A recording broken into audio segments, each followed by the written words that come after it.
میرے اگے کیڑی گالے لے جا جنت نالے سارے تیرے نالوں اللہ کیسے محبوبہ کر کے یار نکارے لے جا خاص و خاص پیارے لے جا تو اے میرا چند محبوبہ اپنے لال ستارے لے جا عادت دے مارے لے جا او نار گناہی پارے لے جا اجے بھی جینے راضی سجنا گندے مندے سارے لے جا کیونکہ تیرے پیار دا ایکو حالے میرے اگے کیڑی گالے لے جا جنت نالے سارے تیرے نالوں زندگی موقع دیتا ہے باقی کلام بعد ہوں تو سی نعرہ بلند کرو جرا وعدہ سی تے اس نعرے کے بعد میں علامہ صاحب تشریف لے کر آپ سن سیف الملوک بھی پڑھ سنے انشاءاللہ اور حضور کی تعریف سیف الملوک قرآن حدیث سارے بھی روشن انشاءاللہ تو ایسا میں جان کی جیسے نورمل مادی شاہ جان ٹائم ہے تھوڑی جی لیٹ مادی شاہ سے بعد بعد انشاءاللہ اسے مسئلہ جدا کرسا ایک باری کچھ کیا دے سبحان اللہ تسی وہ نعرہ بلند کرنا ہے محبت دینا نعرہ بلند کرنا ہے کوئی زبان خاموش نہ رہا ہے کہ سانسوں کی تکرار میں اللہ روح کی نازک تار میں اللہ پھولوں کی مہکار میں اللہ غنچے میں اور خار میں وہ شاید تسی اپنا ہاتھ تلا کرو یا آواز تلا کرو جنہوں اللہ نہ جنہ پیار ہے وہ ہاتھ بھی چکے گا تے آواز بھی اچھا کر کے کہے گا کہ سانسوں کی تکرار میں اللہ روح کی نازک تار میں اللہ پھولوں کی مہکار میں غنچے میں اور خار میں اللہ چڑیوں کے چہکار میں اللہ گلشن میں گلزار میں اللہ چمن میں لالا زار میں اللہ دریاؤں کی دار میں اللہ گنبد میں مینار میں اللہ عشق میں اللہ پیار میں اللہ عاشق دیکھے یار میں سب کے استغفار میں اللہ یعنی کل سنسار میں اللہ کعبے کی تعمیر میں اللہ قسمت اور تقدیر میں اللہ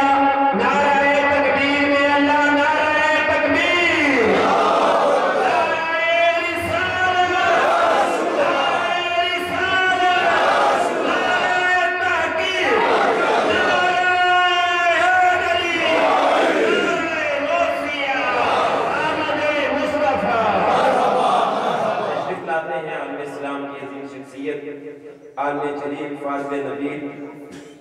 رونق بزم علماء فخر بزم علماء حضرت علامہ مولانا جناب فاروق حیدری صاحب تشریف لے کر آئیں گے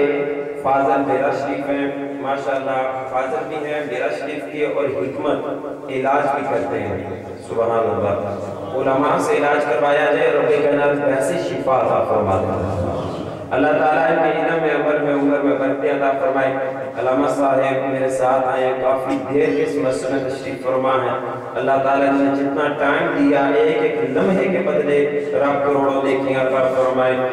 میں گزارش کروں گا کہ اللہ تشریف لے کے آئیں گے ایک مرتبہ آپ سارے حوامی کے بابا سے بلند مرحبا کی صدا کو بلند کیجئے علامہ صاحب ابھی بیٹھتے ہیں آمد مصطفیٰ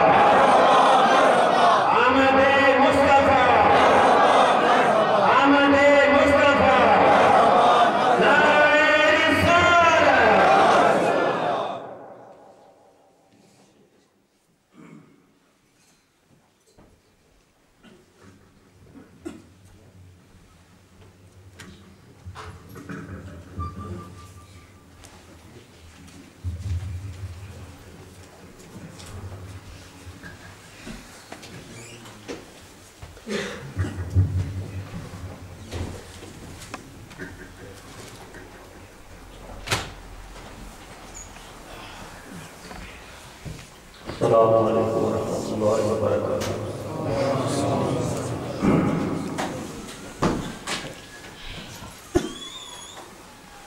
سب سے پہلے نہایت والد کرام حضرات علماء کرام برادر مکرم مولانا محمد خان صاحب محترم دیگر علماء کرام برادر مکرم شاہد بشیر صاحب جملہ انتظامیہ عالیان بڑھڑ میں سب کو دل کی عطا گرائیت سے آقا کی آمد کی مبارکباد پیش کرتا ہوں دعا ہے رب جلیل اپنے پیارے حبیب مصطفیٰ صلی اللہ علیہ وسلم کے صدقہ اور وسیلہ سے صحیح بیان کی توفیق عطا فرمائے اور سنا کر جانے بیان کو عمل کی توفیق عطا فرمائے۔ میں ایک ادنا سا طالب علم ہوں، میرے بھائی نے اللہ قاری صاحب نے بہت کچھ میرے بارے میں کہہ دیا ہے، لیکن کوشش کروں گا کہ حضور کے نالین پاک کے تصدق سے اور عالم اسلام کی عظیم شخصیت حضور ضیاء الامت جسٹس پیر محمد کرم شاہ صاحب ازہری رحمۃ اللہ تعالیٰ علیہ کے در سے جو ٹکڑے کھائے ہیں، ان کے صدقہ سے جو نور میرے دل اور دماغ میں آیا ہے، اس نور کا کچھ حصہ آپ لوگوں تک پہنچا دوں۔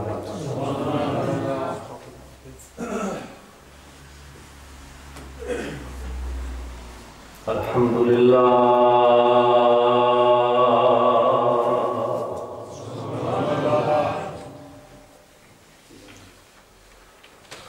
الحمدللہ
صلی اللہ علیہ وعلا آلہ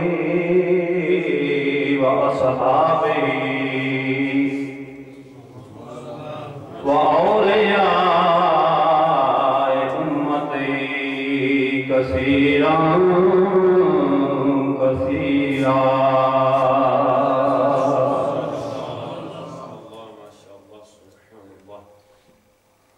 اما بعد فأعوذ بالله من الشيطان الرجيم، بسم الله الرحمن الرحيم۔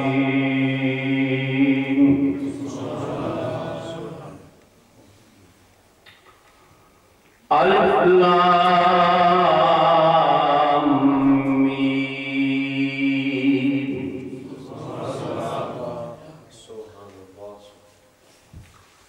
ذلك الكتاب لا ريب فيه،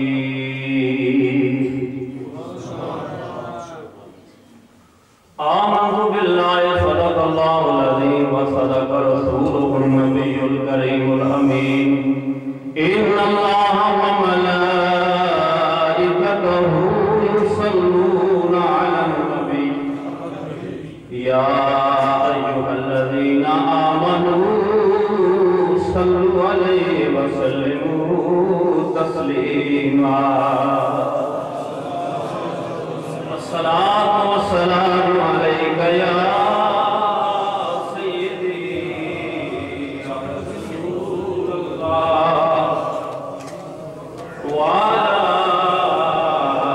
آلك وأصحابك يا سيدي يا حبيب الله۔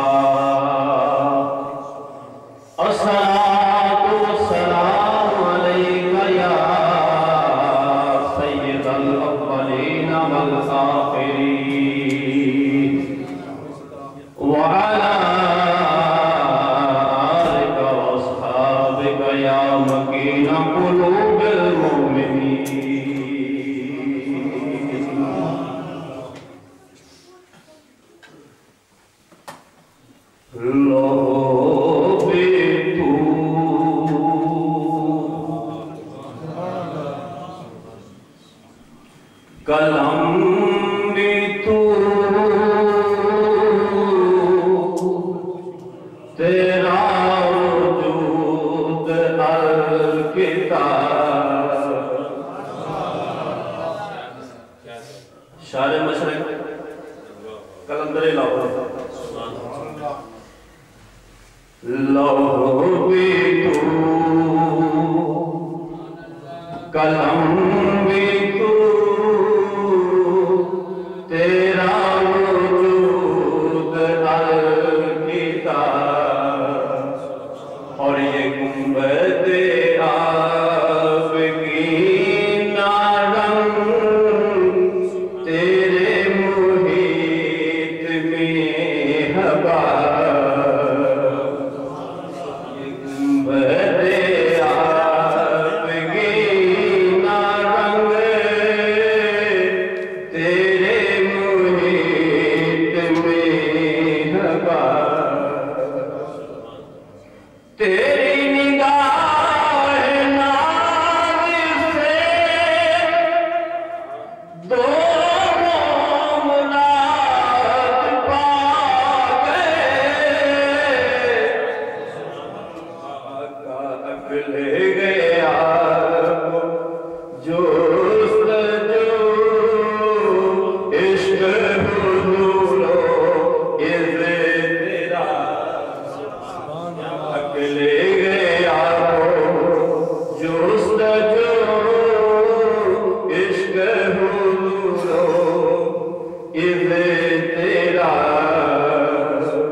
برادران اسلام والوں کرام،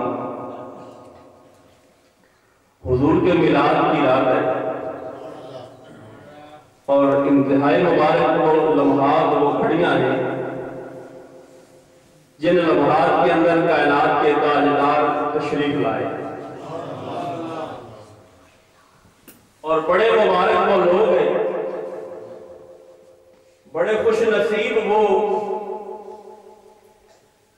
کان سماعت کرنے والے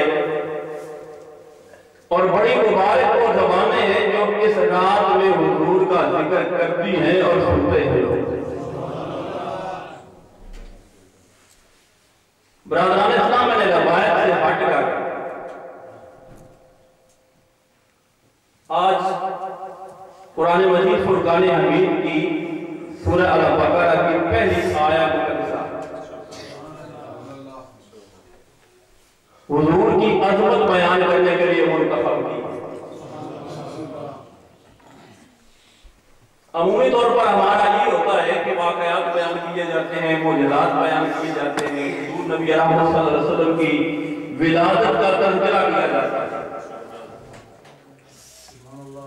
میں سب کچھ کروں گا لیکن میرا انداز اپنا ہے۔ حضرات محترم، اگر آپ حضور نبی رحمت صلی اللہ تعالی علیہ وسلم کا میلاد پڑھتے ہیں، میلاد سنتے ہیں، میلاد مناتے ہیں، تو کئی لوگ ایسے ہیں جو آپ کو کہتے ہیں اس کا ثبوت لے کر آئے۔ کیا کہتے ہیں اس کا؟ بھئی ہم ثبوت کیوں لے کر آئے؟ ارے ثبوت تو اس چیز کا دیا جاتا ہے جس کا وجود ہی نہیں ہے، اور جس کے صدقے سے کائنات کو وجود ملا اس کا ثبوت کدھر سے لائے؟ جس کے صدقے سے کائنات کو وجود ملا، ارے اس کا ثبوت ہم سے مانگتے ہو؟ حضرات محترم، ہم سنی بڑے بھولے ہیں، ہم بڑے بھولے سے لوگ ہیں۔ ہمیں جو کوئی کسی رستے پہ لگاتا ہے، ہم سنتے ہیں کہ یہ قرآن پڑھ رہا ہے،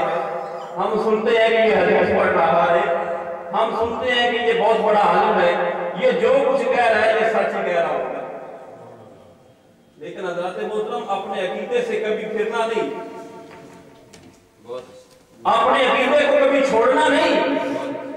اپنے عقیدے کو کبھی لرزہ برداشت کبھی تزلزل نہیں آنے دینا، اس لیے کہ سب سے ستھرا، سب سے سونا، سب سے پیارا اور سب سے جو اچھا عقیدہ اسلام کے اندر ہے وہ صرف اہل سنت والجماعت کا عقیدہ ہے۔ میرے بھائیوں، ہم ان کو جو جواب دیں گے، آج میں انتہائی مختصر وقت کے اندر آپ کو ایک ایسا فارمولہ دے کے جاؤں گا کہ آپ پورے کے پورے قرآن کو پڑھنے کے بجائے اگر ایک ایت بھی اس فارمولے کے تحت سمجھ جاؤ گے تو آپ ہمیشہ بڑے سے بڑے عالم کو بھی اس کا جواب دے سکتے ہیں۔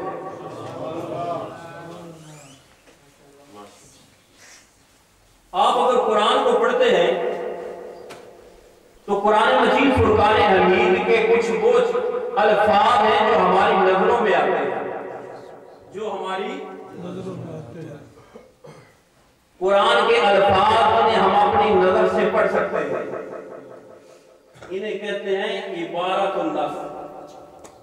انہیں کیا کہتے ہیں؟ القرآن مشتمل علی اربعۃ، قرآن 4 چیزوں پہ مشتمل ہے۔ قرآن کے اندر قرآن کی عبارت، قرآن کے اندر اشارہ، قرآن کے اندر لطائف اور قرآن کے اندر حقائق۔ قرآن کے اندر حقائق۔ سب سے پہلے قرآن کی عبارت ہے جسے آپ بھی پڑھتے ہو، میں بھی پڑھتا ہوں، ہر مسلمان بچہ،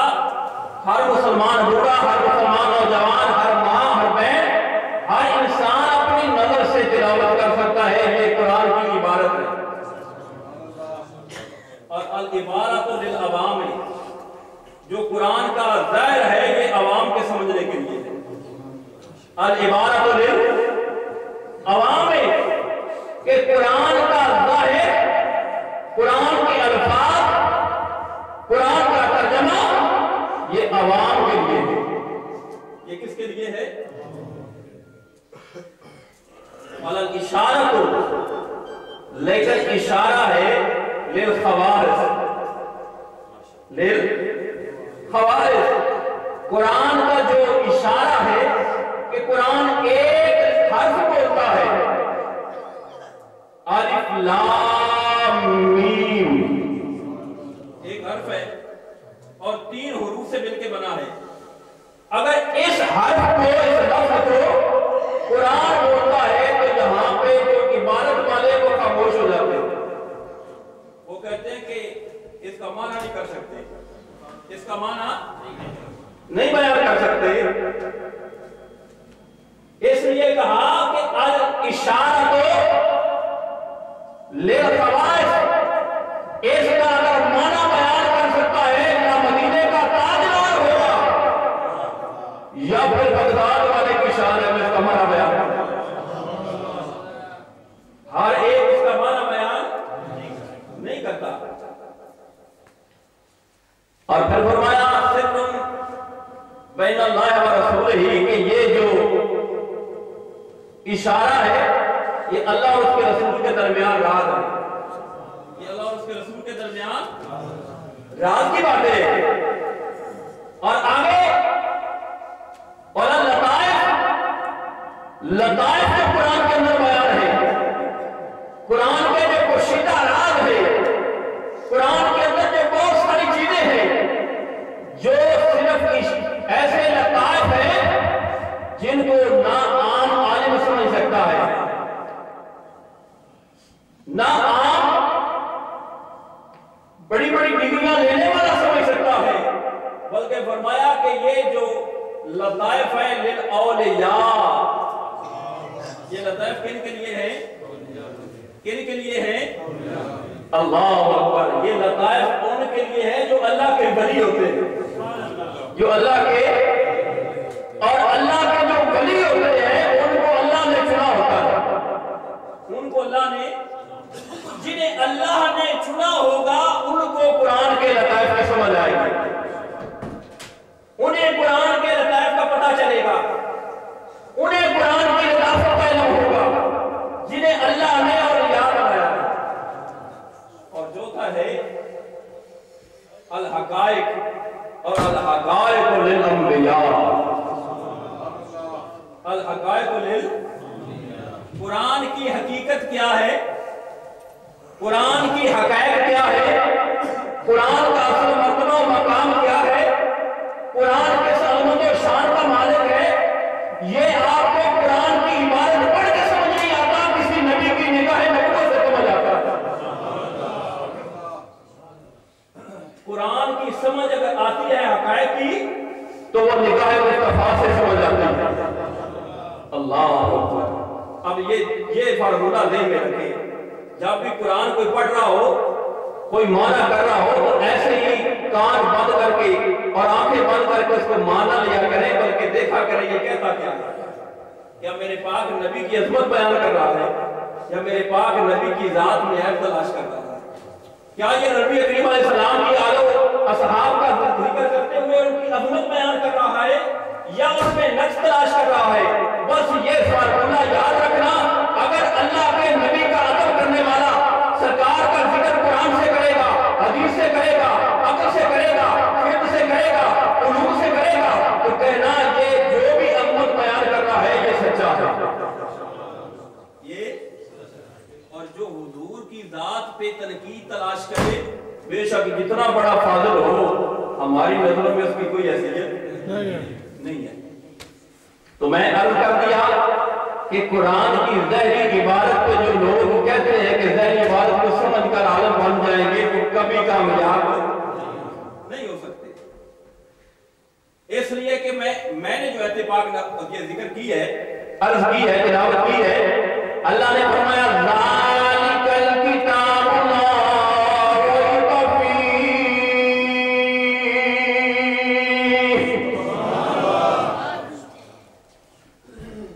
یہ وہ کتاب ہے کہ جس کے اندر کوئی شک ہے، جس کے اندر کوئی شک ہے نہیں۔ اب قلندر لاہور نے یہی آیت پڑھی تھی، قلندر لاہور نے یہی آیت پڑھی اور ترجمہ کر دیا کہ لوح بھی تو، قلم بھی تو، تیرا وجود الکتاب، لوح بھی تو، قلم بھی تو، تیرا وجود الکتاب، پیار سے بولے لوح بھی تو، قلم، اللہ پاک سب کو مدینے لے جائے گا، پیار سے بولے لوح بھی تو، قلم بھی تو، تیرا وجود الکتاب، اور گنبد آپ کی نالم تیرے محیط میں حقا۔ وہ کہتے ہیں کہ یا رسول اللہ، لوگ پتہ نہیں اقبال کو کیا سمجھتے ہوں گے، صرف شاعر یا مصور پاکستان کہتے ہوں گے، میں تو اقبال کو قلندر کہتا ہوں کہ قرآن کے فہم کو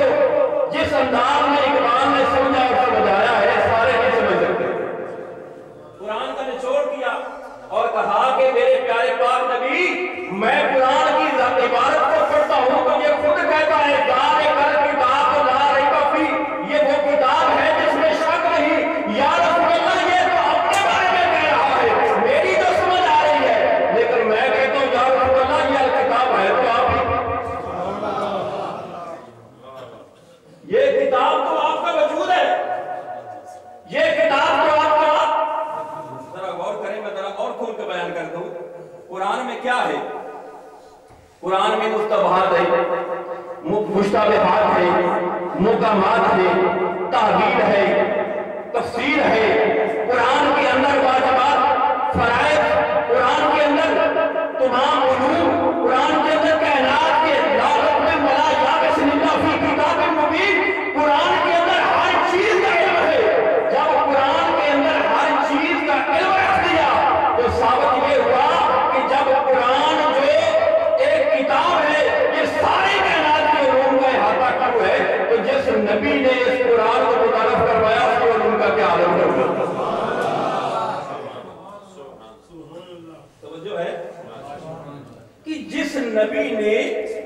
اب مجھے ایک سوال کا جواب دینا چاہیے. آپ یہ بتائیں کہ قرآن پہلے آیا ہے یا رسول پہلے آیا ہے؟ قرآن پہلے آیا یا نبی رحمت صلی اللہ علیہ وسلم پہلے تشریف لائے؟ آپ کا بچہ جو بھی ہسٹری کا تھوڑا سا مطالعہ کرے گا وہ کہے گا کہ پہلے نبی تھے بعد میں قرآن ہے. پہلے رسول بعد میں قرآن آیا. میں نے قرآن سے پوچھا ہے قرآن تو یہ بتا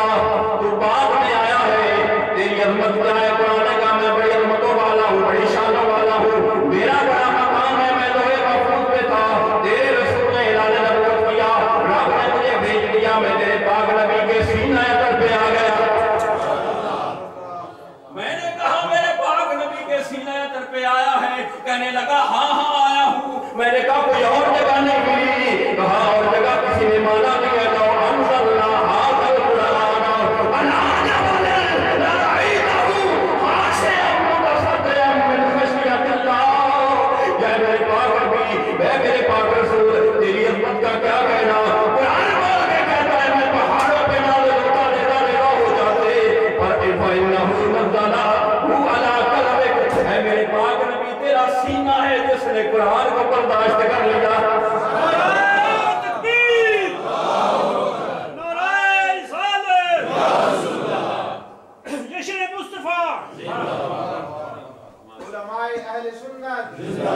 اللہ پاک سب کو مدینے لے جائے. ذرا کار سے اتنی بلند آواز سے نعرہ لگائیں کہ پتہ چلے نعرہ مارنے والے کو کیا ہے.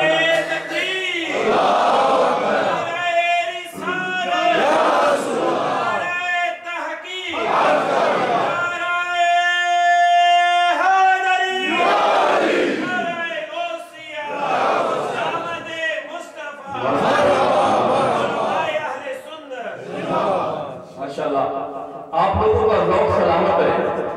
بات میری سمجھے, میں نے انتہائی کوشش کی ہے کہ سادگی سے گفتگو کروں. بات سمجھ آ رہی ہے نا کہ قرآن کی عظمت یہ تھی کہ آپ یہ پہاڑوں پہ نازل ہوتا برداشت نہیں کر سکتے.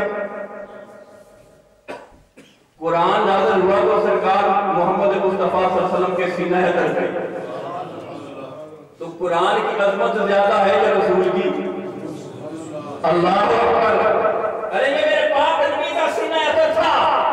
جس نے قرآن کو برداشت کیا اور ہم سارے انسانوں تک پہنچا دیا. ورنہ نہ تم نہ آپ سمجھ سکتے نہ میں سمجھ سکتا, نہ ہم تک قرآن پہنچتا. قرآن چھپا ہوا خزانہ تھا, کائنات کے مالک کے پاس تھا,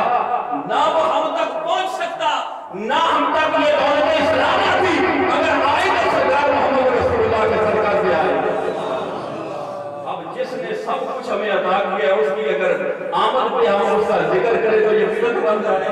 اللہ اکبر, اللہ اکبر. یہ جواب دیا گیا کہ ظالموں جنہوں نے ہمیں سب کچھ دیا, ہم ان کی آمد کا ذکر کرتے ہیں,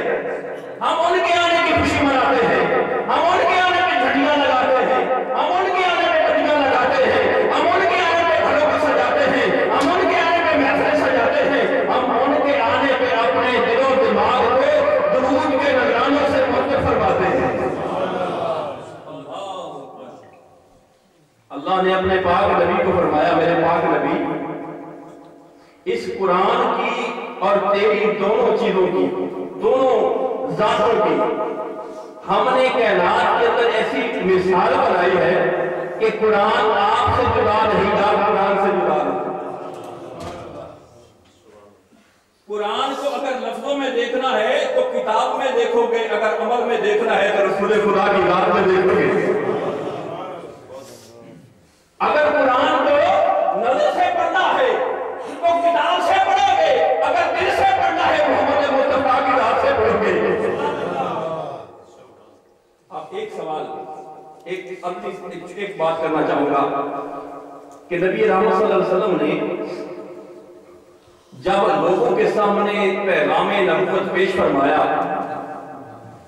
مقام یہ پیغام رسالت پیش فرمایا, تو حضور نبی کریم علیہ السلام نے ان کو کہا قولوا لا الہ الا اللہ. کیا فرمایا؟ قولوا لا الہ الا اللہ. انہوں نے کہا اس کی دلیل کیا ہے, اس کی اللہ کے پاک نبی نے قرآن بھی پڑھ کے سنایا، سب کچھ کیا، لیکن میرے پاک نبی نے جو سب سے بڑی دلیل پیش فرمائی، ذرا غور کیجیے، سبحان اللہ، ذرا غور کریں۔ یہاں پہ یہ دوست بیٹھے ہیں، بزرگ بیٹھے ہیں، آپ ذرا غور کریں، آپ ذرا توجہ فرمائیں۔ ہم میں سے کوئی بھی انسان اگر ہم سے کوئی یہ کہے کہ آپ اپنے آپ کو مسلمان کہتے ہو،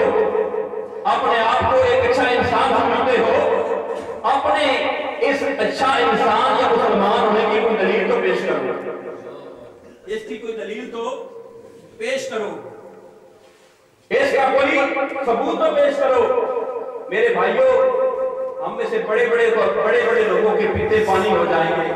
کہ ہم نے زندگی کے پچھلے لمحات جو گزارے ہیں، ہمارے پاس اس کا کوئی ثبوت نہیں ہے،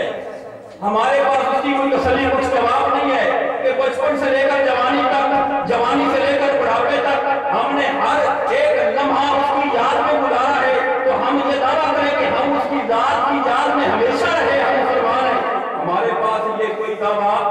نہیں۔ لیکن کائنات کے خالق اور کائنات کے مالک نے اپنے پیارے محبوب جناب محمد رسول اللہ صلی اللہ علیہ وسلم کی ذات کو عظمت عطا فرمائی۔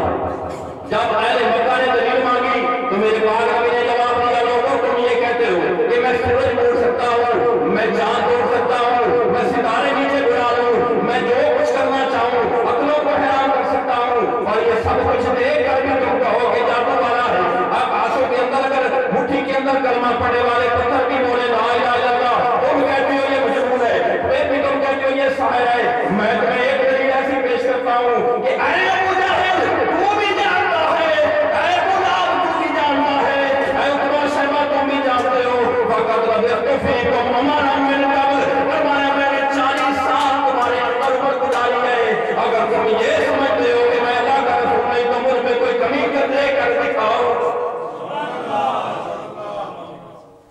کتنی بڑی مثال ہے، کتنی بڑی دلیل ہے، کتنی بڑی عظمت ہے کہ اللہ کے پاک نبی نے سب سے بڑی دلیل یہ دی کہ میرے رسول ہونے کی سب سے بڑی دلیل یہ ہے کہ جب میں ماں کے شکم عطر سے دنیا میں تشریف لایا، وہاں سے لے کر آج 40 سال کی عمر تک ان لوگ میرے ساتھ تھے،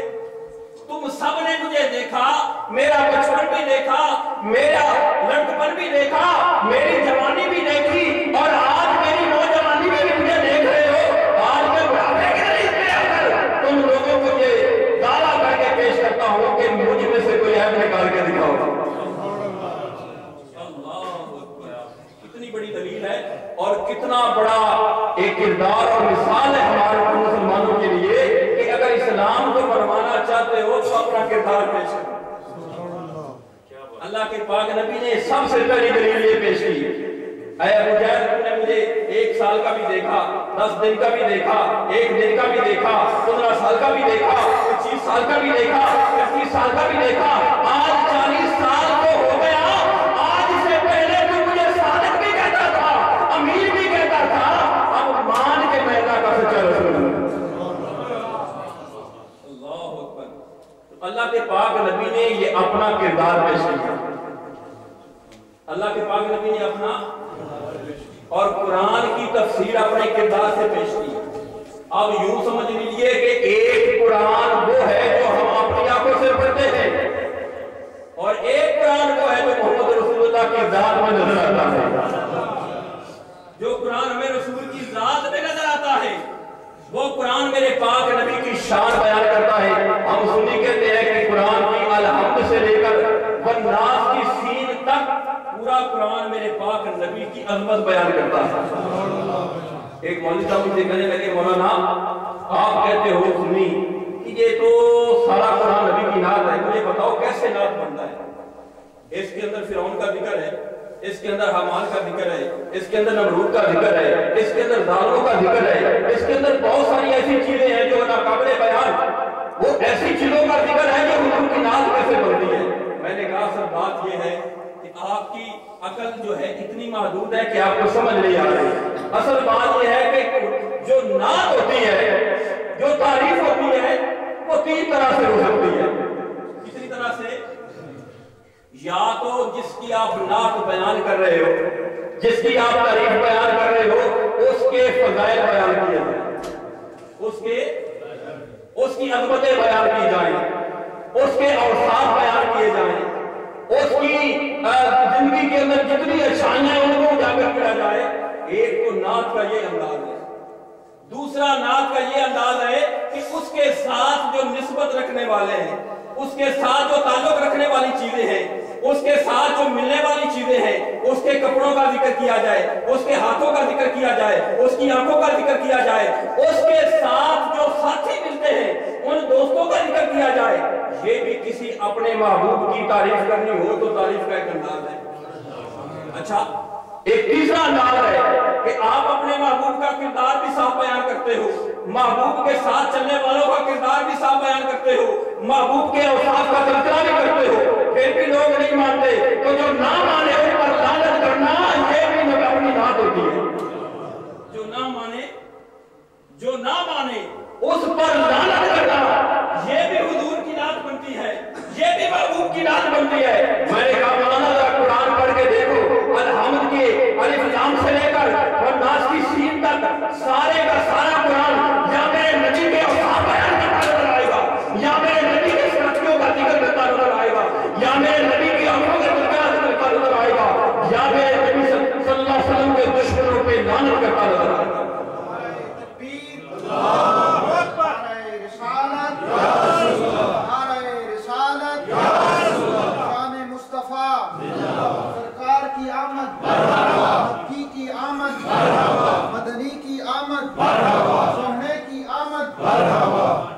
حضرات محترم، اب قرآن کریم فرقان حمید نے 3 انداز بیان فرمائے حضور کی نعت بیان کرنے کے۔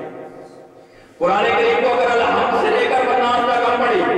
تو اللہ نے اپنے محبوب علیہ السلام کی تعریف کے 3 انداز بیان فرمائے۔ ایک طرف اپنے پاک نبی کی عظمت بیان کی، حضور کی ذات کا ذکر کیا، میرے پاک نبی کے چہرے کا ذکر کر کے فرمایا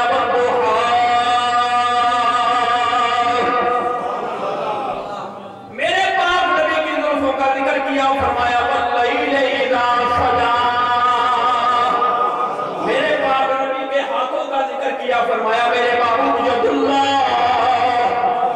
تیرے ہاتھ بھی اللہ کے ہاتھوں جیسے، اللہ اکبر، اے میرے پاک نبی تیرے چلنے کا ذکر کیا، وَأَنْتَ حِلٌّ بِهَٰذَا الْبَلَدِ، اے میرے محبوب تو اس شہر میں چلتا ہے، اس چلنے کی قسمیں اٹھا رہے ہیں۔ میرے محبوب کو جب کائنات کی چیزوں کے ساتھ تشبیہ دی، فرمایا وَالنَّجْمِ إِذَا هَوَىٰ،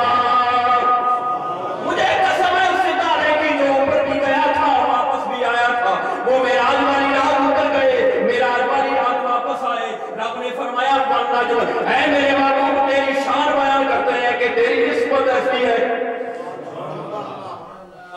اللہ نے اپنے محبوب کی عظمت بیان کی ہے۔ یہ آیات جن میں حضور کی عظمت بیان ہوئی ان کو بھی حضور کی نعت کہتے ہیں، اور وہ آیات جن میں حضور کے ساتھیوں کا ذکر کیا وہ بھی حضور کی نعت بیان کرتے ہیں۔ قرآن بولتا ہے محمد رسول اللہ والذین معہ اشداء علی الکفار رحماء بینہم، اے میرے پاک رسول، کائنات کے اندر جتنے لوگوں نے تیرے چہرے پاک کی زیارت کر لی ہے اور تجھے کلمے کے ساتھ نبی مان لیا ہے، اے میرے پاک نبی ان کی عظمت یہ ہے وہ سارے کے سارے رحیم بن گئے ہیں۔ اللہ اکبر، ان کو ہماری عظمت عطا کر دی ہے، ان کو یہ مقام عطا کر دیا ہے، ان کو یہ شان عطا کر دی ہے، تو گویا حضور کے دوستوں کا ذکر کرنا یہ بھی حضور کی تعریف ہے، یہ بھی حضور کی تعریف ہے۔ اس لیے میں نے کہا ابتدا کے اندر کہ ہم سنیوں کا یہ عقیدہ ہے کہ ہمارے عقیدے کے اندر حضور کے اہل بیت کا بھی احترام ہے، حضور کے صحابہ کا بھی احترام ہے، حضور نبی کریم علیہ السلام کے ساتھ نسبت رکھنے والی ہر چیز کا احترام ہے۔ ہم حضور کے قد مبارک کا بھی احترام کرتے ہیں، نالین پاک کا بھی احترام کرتے ہیں، نبی کریم علیہ السلام کے روضہ خضرا کا بھی احترام کرتے ہیں۔ اس لیے سنیوں کا عقیدہ کائنات کے تمام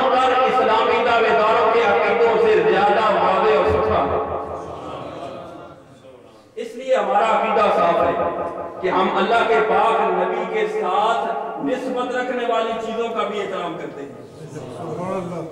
ہم قرآن کے اندر اللہ نے اپنے محبوب کی جو عظمتیں بیان فرمائی ہے، اللہ نے